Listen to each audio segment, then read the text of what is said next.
So last time I had begun the 9 processes of Bhakti Yoga as described by Prahlad to his father Hiranyakashipu, where Prahlad tells his father that there is only one enemy in the world, and you have no enemies. There's only one enemy, and that enemy in the world is your own uncontrolled mind. In order to pacify the mind, to control the mind, to sedate the mind, to transcend the mind, to surrender the mind, to annihilate, to extinguish the mind, he recommends the 9 processes of bhakti. Shravanam, Kirtanam, Smaranam, Vishnu, Pad Sevanam, Archanam, Vandanam, Dasyam, Sakhyam, Atma Nivedanam. Iti Pumsar Pita Vishnor Bhaktischin Navalakshana Kriyate Bhagavati Adha Tanmanya Adhitam Uttamam. So, last time I explained to you about Shravanam and Kirtanam, and I will continue and conclude the other forms of Bhakti Yoga, Navda Bhakti. So, clearly, after when you are hearing about God, when you are chanting His name constantly, then through Shravanam Kirtanam, it becomes natural to be absorbed in remembering God. Smaranam Vishnu. So it is not about remembering other deities or other gods or other babas or other so called saints. It is about clearly remembering Vishnu. And the best example of this is none other than Prahlad himself. Because Prahlad is tortured in innumerable ways by his father. He is imprisoned, they stab him with tridents, they trample on him with elephants, they throw him from the mountain top, they try to burn Prahlad in the lap of Holika. So all these things are done to Prahlad.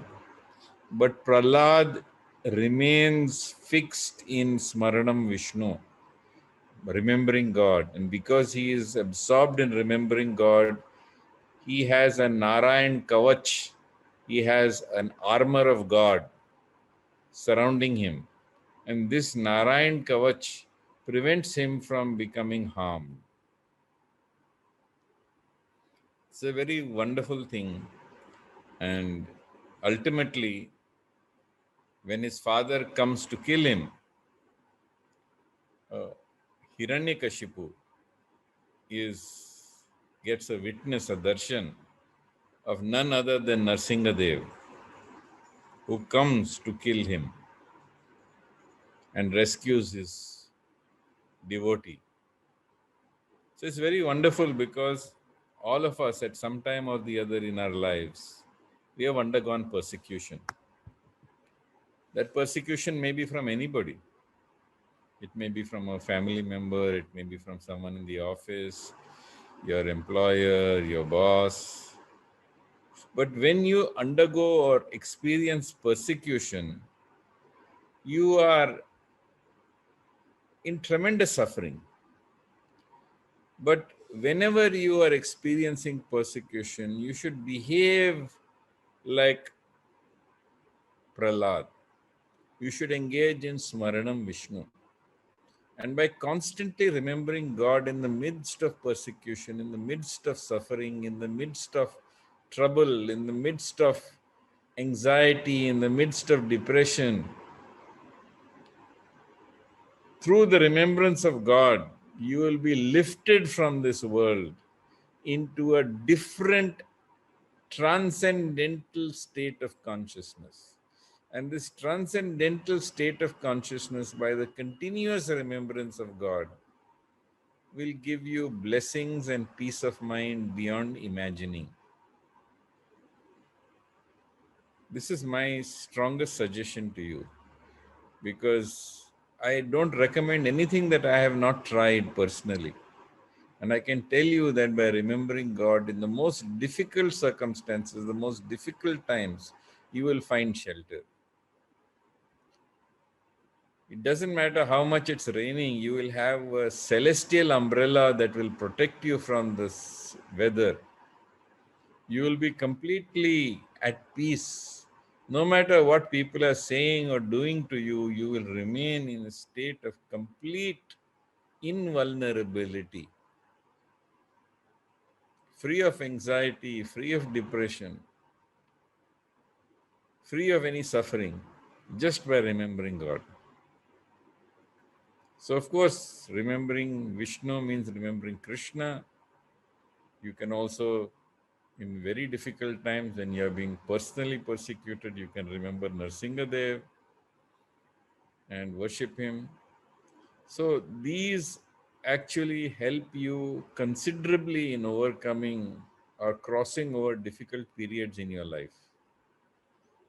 So, by constantly remembering Krishna, you are situated on a different plane of existence.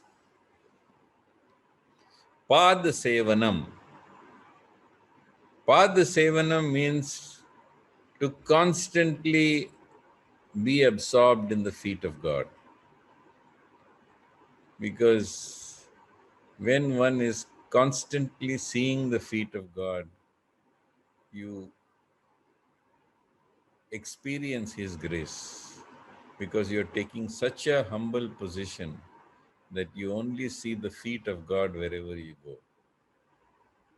So I am suggesting to you here a method of using the feet of God as a step towards Padasevanam. Throughout the day, no matter what you are doing, whether it's a phone call, whether it's something that you're eating, whether it's an email you are sending, whether you are about to engage in some meeting. Before that, just close your eyes for a second, just a second, and imagine the feet of Krishna. And imagine that I am offering this action, this act, this work. I'm offering this as a flower at your feet. And do this throughout the day. And at the end of the day, close your eyes, pick up all those flowers you offered through the day, string them into a garland, and put them around Krishna's neck. In your mind, see Krishna's face and put that garland around Krishna's neck. Having made a garland of all the actions you have performed through the day, which you offer to Krishna's feet as flowers. And at the end of the day, you will find that the heavier that garland, the lighter your heart. And the lighter that garland, the heavier your heart. This is the law. You can experience it yourself. Start immediately. Start today. Yat karoshi, yad ashnasi, yat juhosi, dadasi, yat tapasyasi, kaunteya, tad kurushva madarpanam. Whatever you do, whatever you eat, whatever you offer, whatever you give away, whatever charities, whatever austerities you perform, Krishna says, do it for me. So see his feet and offer that action you are about to engage in as a flower at his feet. At the end of the day, pick up all the flowers, put that garland around Krishna's neck. And the lighter that garland, the heavier your heart. The heavier that garland, the lighter your heart. This is the law. You must experience it to believe it. So this is Pad Sevanam. Archanam means to recite notable prayers to the Lord. So when you are reciting prayers to God, when you are reciting long, elaborate, laudatory prayers to God, what happens is that these prayers are heard. God hears every prayer that you offer to Him. And by God hearing your prayers, He gives you a sign that, yes, I have heard your prayers. And when He gives you that sign, your faith becomes strengthened. Even if you don't have faith in God, you must pray to Him. You must speak with Him. Because when you speak to Him, when you pray to Him, He will also speak to you. One of the best examples of Vandanam is the example of the elephant, Gajendra, who being dragged into the river by the crocodile to his death, raises his trunk and recites the famous Gajendra prayers to God. And by praying to God and reciting the prayers to God and asking Him for His help, God comes and delivers him and the crocodile and takes them back to Godhead. So you must speak to God. The relationship with God should not be formal. Of course, you may offer formal prayers also to God, but essentially the relationship between you and God has to be intimate. It has to be that level of intimacy that you can speak to Him. You must have a relationship with Him. And speaking to Him and having a relationship with Him will increase the bonds between you and Krishna. That is Vandanam. We have Dasyam. Dasyam means you consider yourself to be a servant of God. And because you believe that you are a servant of God and you are in the mood of a servant of God, everything you do it with the idea, hey Krishna, Om Tat Sat, this is my offering to you. You are my master, I am your servant. See, we sometimes think that, how can I be a servant? But the truth is that whatever is lowest in this world is highest in the spiritual world. Whatever is lowest in the material world is highest in the spiritual world. Now we don't call people who work at our house as servants anymore. It's considered a derogatory term. You call your servants in your house, you call them as domestic staff so that they are not offended. But imagine to be a servant of God, to be a servant of the servant of God. That is the highest thing possible in spiritual life, because becoming a servant is an acceptance of humility. And that humility takes away your ego. And humility, by extinguishing your ego, brings you very close to God. So as a devotee of God, as a devotee of Krishna, you need to have that humility, the humility that you are a servant of God. So this is called dasyam. And then you have what is known as sakhyam. When you consider Krishna to be your friend, so your relationship has become more intimate. And as your relationship becomes more intimate, you talk to Krishna as if he's your friend. You talk to him, you chat with him, you share your feelings with him, and he will respond. This is the miracle which you will experience in your life if you are sincere and you talk to Krishna as a friend. Krishna will respond. You don't even sometimes have to tell him what is in your heart. He will respond anyway. We have the example of Sudama and Krishna. where Sudama goes to visit Krishna in Dwarka. He is in extreme penury. He is suffering extreme poverty. But his joy is in meeting Krishna and seeing him. He never asks Krishna for anything, although Krishna is the king. And yet, when he comes back, he finds that Krishna has given him wealth beyond his imagining.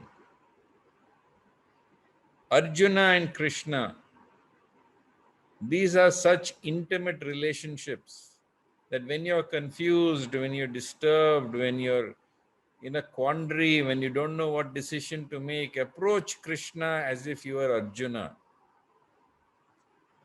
And Krishna will guide you from inside your heart. Ishvara sarva bhutanam hridaya deshe Arjuna tishtati brahmyan sarva bhutani yantrarudani maya. Krishna says, I am seated in your heart and I am driving you onward towards your destiny.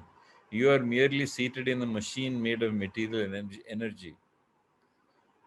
Tam eva sharanam gaccha sarva bhavena bharata tat prasadat param shantim sthanam prapshashi shashvatam. Just surrender to this Lord who's in your heart, who will talk to you if you talk to him. And he will guide you. If you surrender to him, he will guide you towards peace, perfection, and the supreme destination.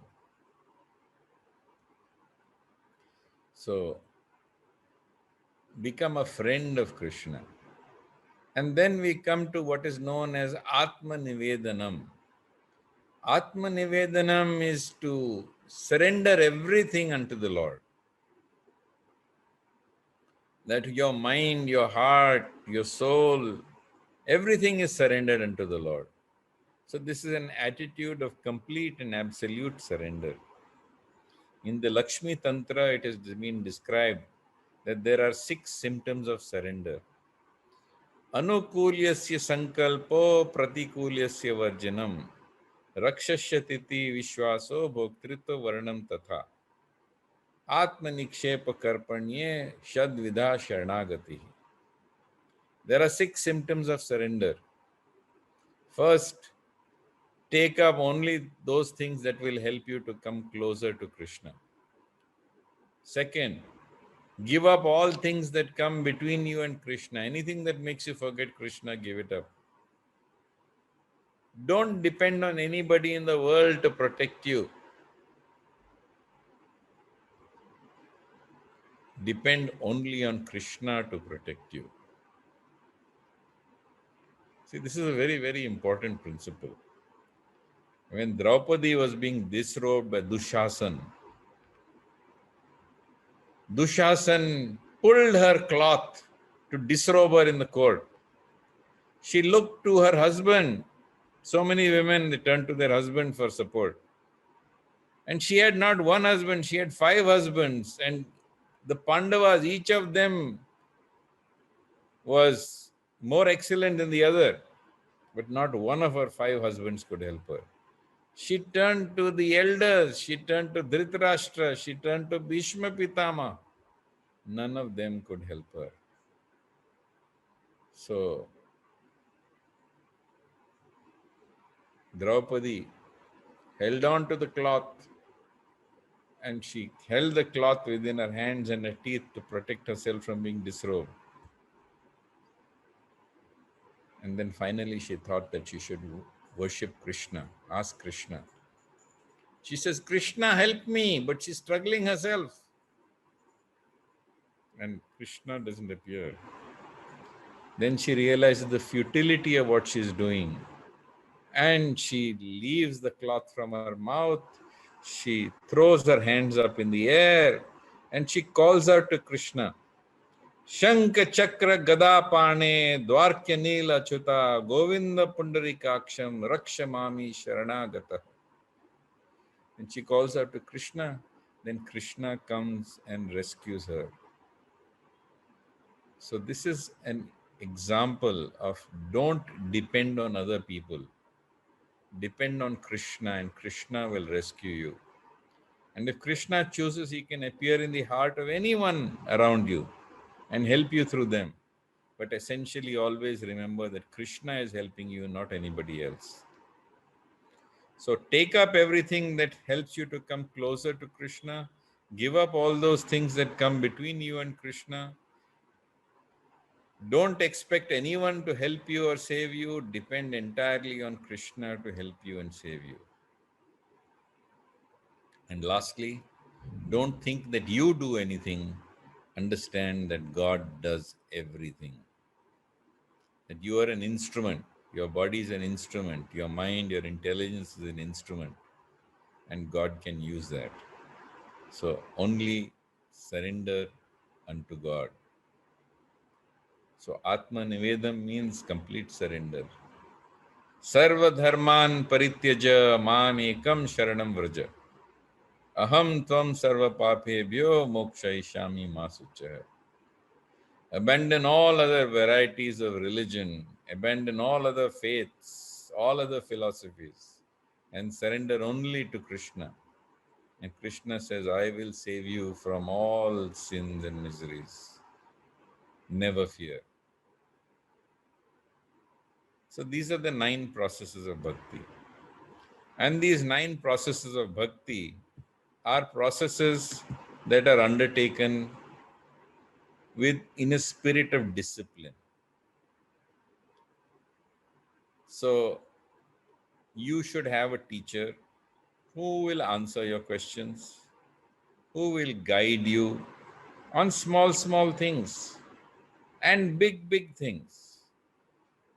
But essentially, the principle is that it is performed as a discipline, and it is not performed according to whim, fancy. It is not performed according to sentiment whenever you feel like it. जब भक्ति आती है तो फिर मैं करता हूँ. Bhakti is not something that comes on its own. It may come, may go, but you must perform it as a discipline. This is called Vaidhi Bhakti. This is Vaidhi Bhakti. In the initial stages, you may be actually performing Saguna Bhakti. And what we mean by Saguna Bhakti means that you may be having desires and you may be asking God for something. We don't recommend it, but it is better to pray to God for something rather than to pray to anybody else. Therefore, it said, Akamo sarvo kamo va moksha kamo udaradi tivrena bhakti yogena yajate purusham param.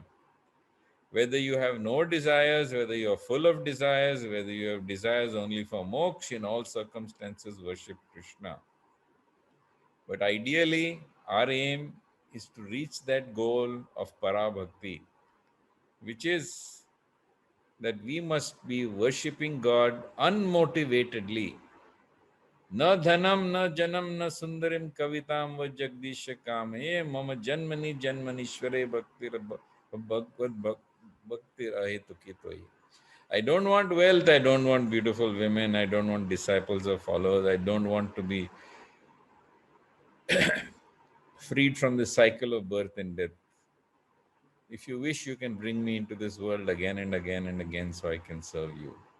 Ashlishava padratam pinastumam adarshanam marmatam karotuva yatha tatha vida lampato mat prananatastu saiva naparaha.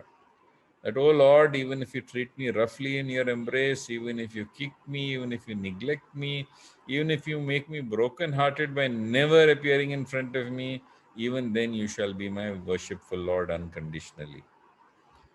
And in these 9 processes of bhakti, you engage in these bhakti yoga with enthusiasm. Utsahan nishchaya dhairyat. So you do it with enthusiasm.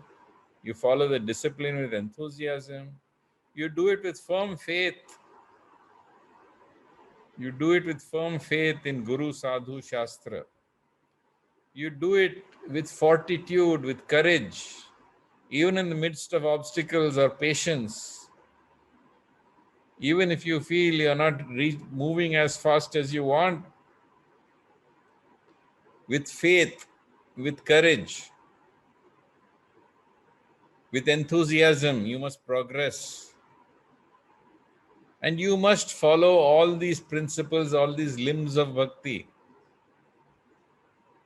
You must give up all things that come between you and God. Abandon eating products of violence. Abandon intoxication. Abandon illicit sexual activities. And abandon gambling and dishonesty of all types. So, do not associate with people who are atheistical. Do not associate with people who are insisting on worshipping God in the formless and try to convince you of that. Doing this and adopting the good behavior and character of devotees, these are the 6 principles which will help you to progress in spiritual life in Bhakti Yoga. Again, I am repeating it. Utsahan nishchayat dhairyat tat tat karma pravartanat sanga tyagat sato vritti sadbhir bhakti prasiddhyati. Have enthusiasm, faith, courage and fortitude. Perform all these 9 processes of bhakti. Give up illicit sex, intoxication, gambling, eating products of violence, dishonesty. So, intoxication, give up all these things and follow the behavior of saintly people who are devotees of God.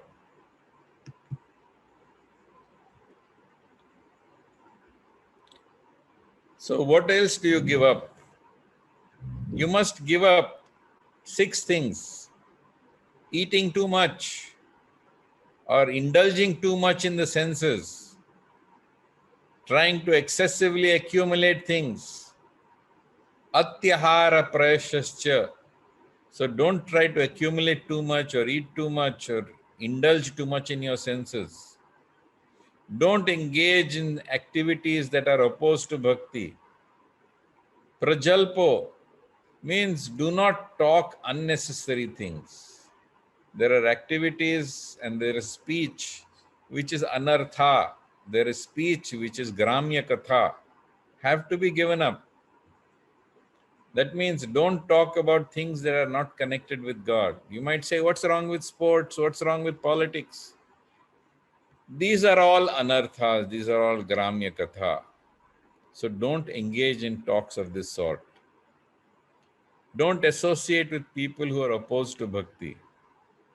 And don't try to adopt worthless opinions.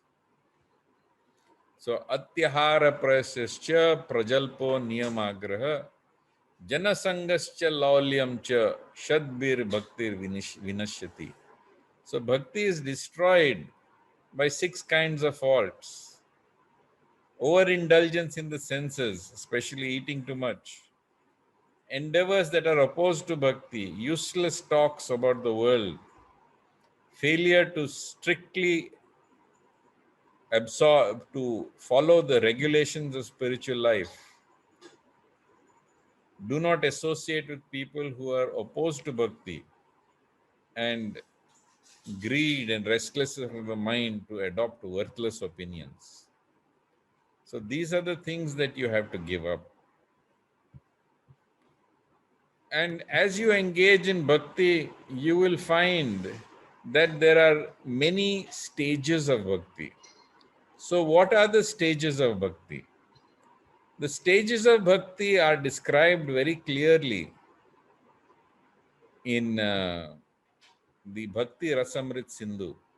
It's also mentioned in the Chaitanya Charitamrita. And it's in the Bhagavad Puran. It says the first stage of bhakti is first Shraddha. Adau Shraddha. First, you must have faith. You must have faith, and that faith is that you should have faith that there is God. You should have faith that Krishna is God. You should have faith that Bhagavad Gita are his words. You should have faith that that is the means through which you will attain Godhead. So you start with faith. Adau Shraddha Tatha Sadhu Sangha.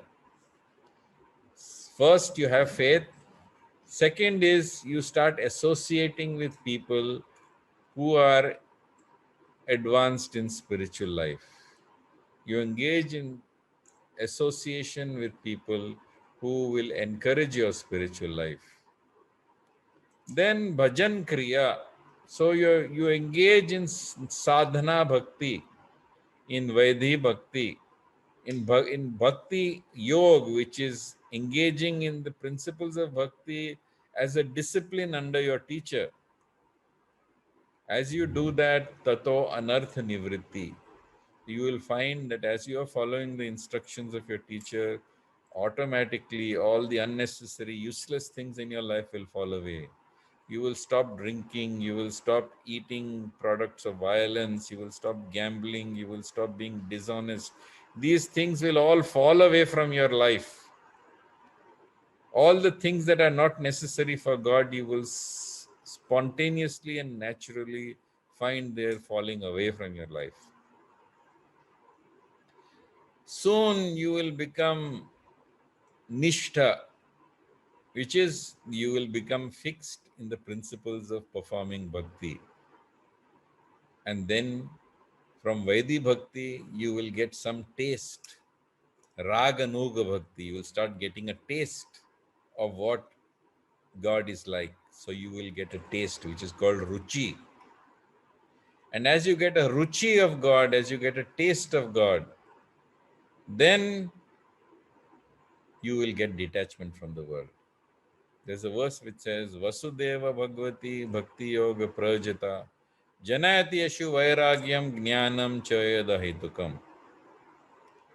That if you are worshipping Krishna in the prescribed, disciplined manner, automatically, effortlessly, spontaneously, naturally, you will find that you are becoming detached from the world and also acquiring spiritual knowledge.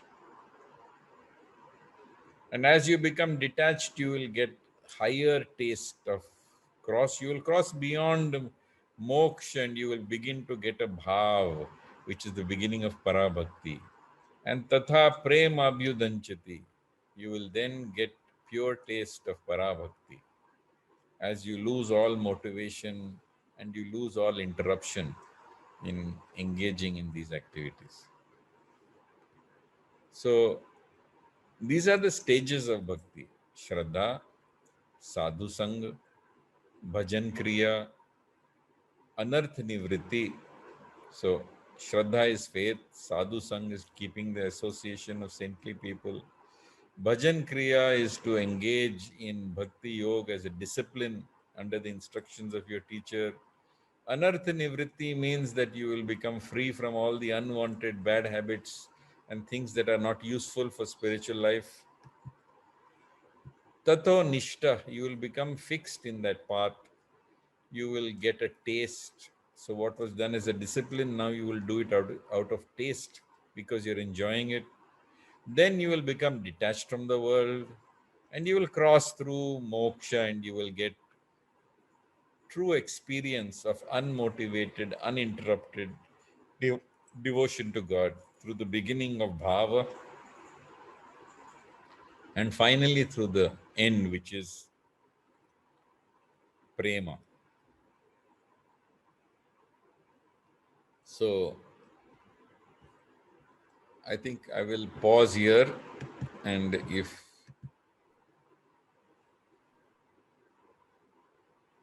anyone has any questions, I'll be happy to answer. Yes. Good morning, Dr. Shantanu. Can you hear me clearly? Yes. Yes.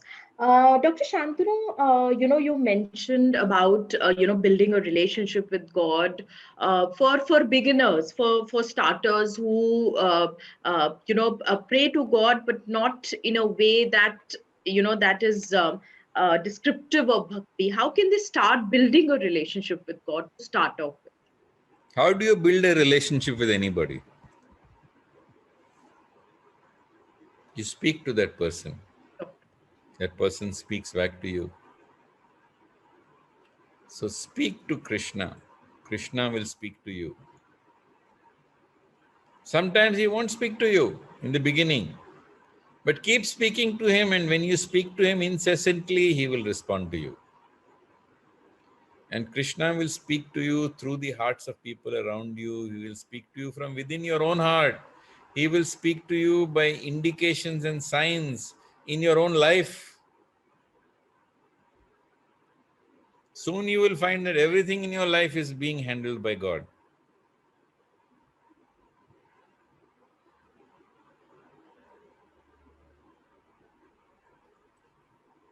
See, when you pray incessantly to God, God also will speak to you. That will give you even more faith. That faith, if you nurture that faith will become love. When you have love for somebody, you want to do something for that person you love. So you will want to do things for Krishna. And as you realize that, you will engage in service to God. Whatever you're doing in the world, you will see it as an act of service to God. Everything you're doing will be an act of service to God. And when you are serving God, that will give you unshakable peace. So, the fruit of silence is prayer. The fruit of prayer is faith. The fruit of faith is love. The fruit of love is service.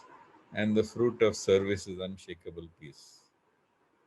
This was explained to me by Mother Teresa herself. And it's equally applicable to Bhakti Yoga and Krishna.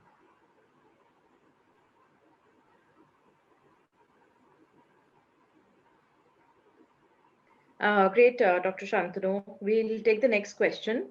Um, the question that we have is, when we talk to God, you mentioned Vandanam and Sakhyam.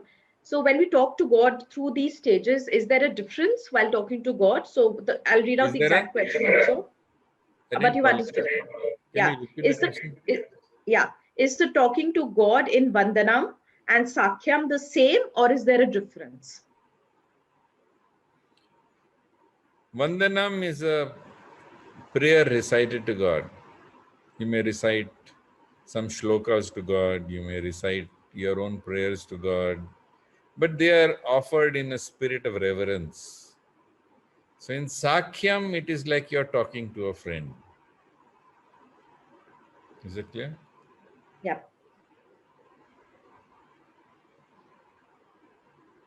Dr. Shantanu, you mentioned all the stages of bhakti. So what I'm asking, what my exact question is, are there a natural progression? So you start off from one and then move on to the other. So is it a So natural you don't progression go that on, you don't have happens? to worry about going on. Just like if you're driving a car with an automatic transmission, you don't have to change from first gear to second gear to third gear. The car will change the gears themselves. So also in Bhakti Yoga, as you engage in acts of Bhakti Yoga, spontaneously, naturally, effortlessly, you will move from one stage to the other.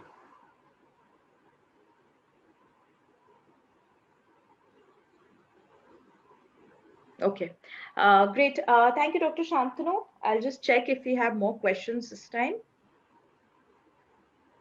Someone's mentioned uh, the question is not written it very clearly, but I think what he's asking is there a murat called the Brahma Murat, which is the best time to start building a relationship with God?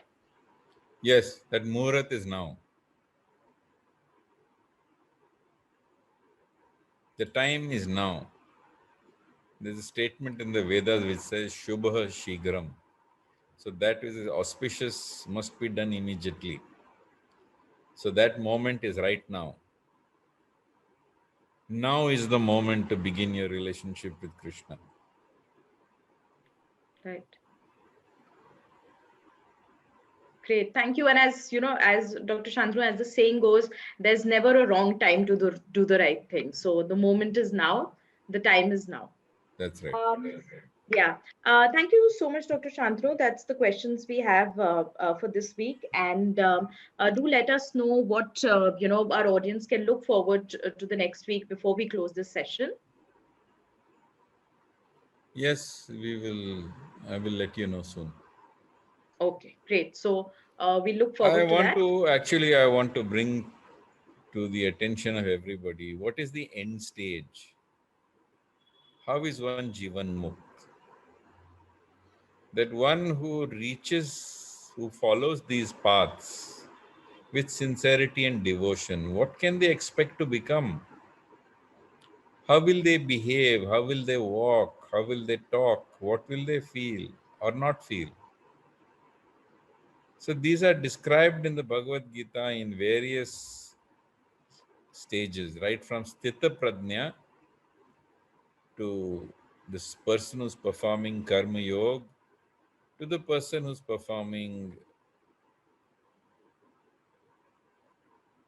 Gyan Yoga to the person who's engaged in uh, Dhyan Yoga to the person who's engaged in Bhakti Yoga. Each Right. of them reach that state of Jivan Mukt, and that state of Jivan Mukt is what I will begin to discuss and describe. So, Sure. if you're listening to this entire series and you're sincerely moving along that path, then you don't get confused. So, because you know what to expect. So, Bhagavad Gita explains this is what will happen to you, this is how you will change, this is what you will be doing. So, all this we will discuss starting next time. Right. Dr. Shantanu, just one more question that's come up on Zoom right now while we were talking. I think you've already explained the session, but just in case you want to give 2 minutes to it, can you explain? It's a very simple question. Can you explain more about surrendering to God? See, there are two types of surrender. One type of surrender is passive surrender. I won't do anything, God, you do it. That is not what Bhagavad Gita is about. Right. Bhagavad Gita is about active surrender. It means you surrender your mind, your intelligence, and you go ahead and do what is required. You engage in action in a spirit of surrender, surrendering that subtle body within yourself, which is obstructing the performance of perfect action. So, when you surrender your mind, your dreams, your hopes, your illusions, your sense of self, your I, me, myself, you shed your emotional baggage, you surrender all that, and you work in the world in a spirit of surrender, working through things, whether they're difficult or whether they're easy, whether you succeed or whether you don't succeed. You drid nishchaya, you do it with great determination. That is surrender. So people see surrender as inaction, but in actual fact, in Bhagavad Gita, surrender means action. Action. Arjuna is engaged in surrender to Krishna. Krishna, kya karega? Sab chhod ke jayega. Krishna says, no, surrender means go and fight. Right. Do your duty. Perform your swadharma. So that is true surrender. Surrender is not shaving your head and wearing orange robes and moving into a temple. Surrender is confronting the difficulties and challenges in your life and going ahead in a spirit of devotion and renunciation, internal renunciation. Asakta buddhir sarvatra jitatmas vigata spriya naishkarmyam paramam siddhim sannyasena adhigacchati. Krishna explains when you move around in the world without mentally being attached to anything, then that detachment from the things in the world, even though you move in the world and perform actions and duties in the world, that is called sannyas. Anashrita karma phalam karya karma karoti yah sa sannyasi cha yogi cha na niragnir na chakriyah. When you perform your duties in a spirit of devotion, and renunciation without seeking shelter of the fruits of your labor, that person is a true sannyasi. He is the true yogi, not one who lights no fire and does no work. So, surrender means to act. Surrender means to surrender all your stupid ideas and beliefs and hopes and dreams and illusions, shedding all your emotional baggage and going ahead and doing your actions in the spirit of devotion to God. I hope that is clear. Yes, of course. Great. Thank you so much, Dr. Shantanu. We look forward to the next session. And thank you so much.